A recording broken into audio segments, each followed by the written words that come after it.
horse's name. 3, 2. Hello, my name is Marilyn Coffey. That is spelled Marilyn, Coffey, Coffey. And my horse's name is Jurgen Van Bluffview, JURGENFANBUEFFVIEW. It's Bluffview. Okay, I think I got that right. I think that's right, yes. Well, we had you spell that one. Okay. I hope I got that right. We can check it. We can check it in the program. Okay. I don't do auditorially spelling. All right, if you're all ready. Yep. Okay, all right. And 3, 2. Hi, I'm Holly Clanahan, WDAA Vice President. I'm here with Marilyn Coffey, who has an amazing story about her horse, Jurgen. Marilyn, please tell us what his background is. So I met Jurgen when I was about 15 years old. He was around 8 or 9, maybe closer to 7, I'm trying to remember now. But we were both young and learning dressage together. And his owner, Rita Glenn, at the time, was generous enough to basically sponsor us for many years. And we grew up showing together. And we continued to show together until I got married at I was 24, so that was about, what would that be? I don't do mental math. I was 24 years old at that point. I got married and moved away, and Rita did make the choice to sell Jurgen. And he sold to a lovely home in Nevada. And at that point, we were able to keep a little bit of track of him, but he did sell a few more times, and he ended up in a home by the name of Courtney.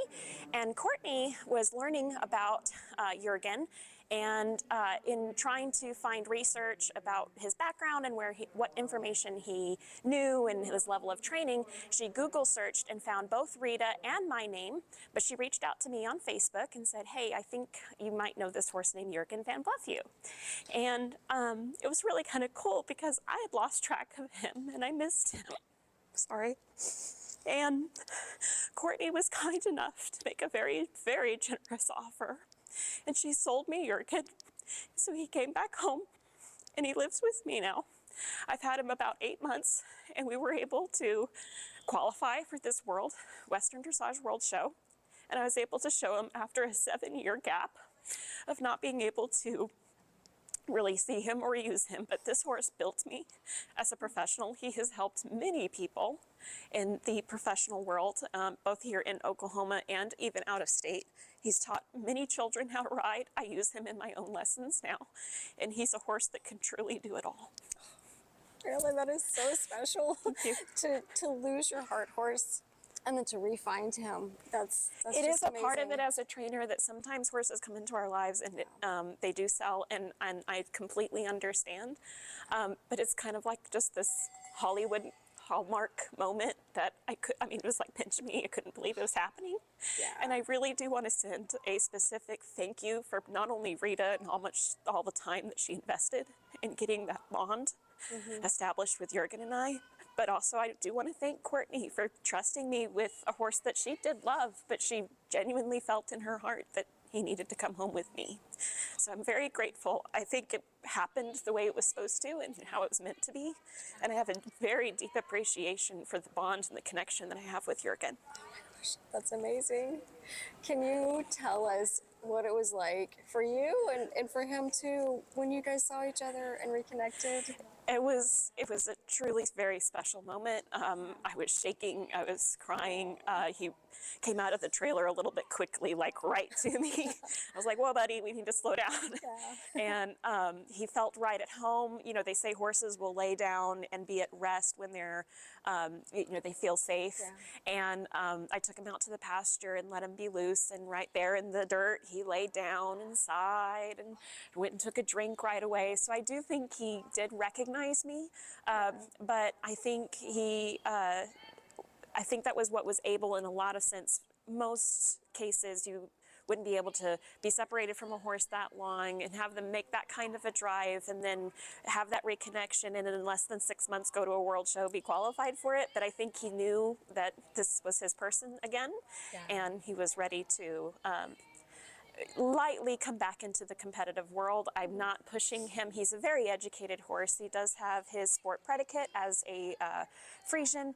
He's registered through fauna, and he is a very, very talented, very educated horse. But I also want to be respectful for all of the time and investment that he's put into not only myself but so many other people to make it fair in the level selection that we chose to do for this year.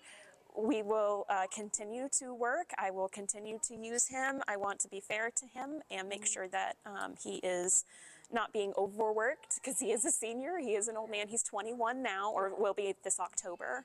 But yes, he's a very, very special horse, and that moment when we reconnected was, I'll keep that my whole life. That's amazing.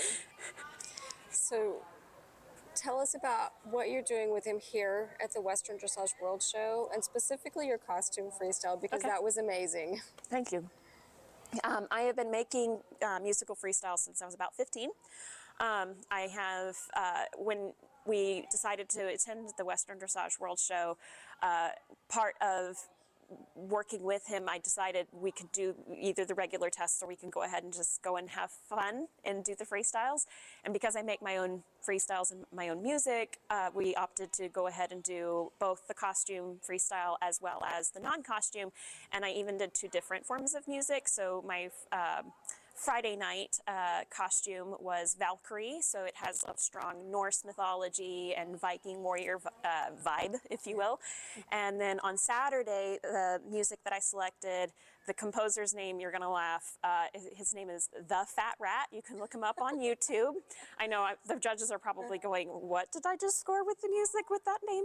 But he makes music actually for video games, and he's really kind of cool because he promotes his music in a way that he even provides it either at a discounted price or free to certain people. I did pay for it because I wanted to contribute money to his organization, but he believes in getting music in the hands of young people and letting them experiment with mixing and remixing music, and his music was so fun to work with.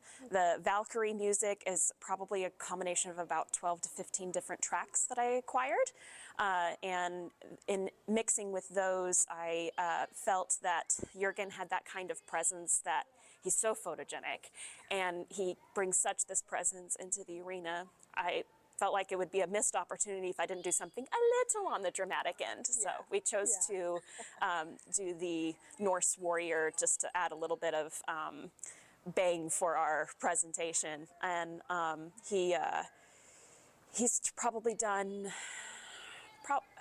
5 or 6 different freestyles with different people, not just even myself. So I think he prefers sometimes to be able to dance a little bit more to the music. Yes, that's what it's about, is having fun. Yes, absolutely. And I did have a wonderful time competing with him this year. That's wonderful. Well, thank you so much, Marilyn, for sharing your story, and we wish nothing but the best for you and Jürgen. Thank you.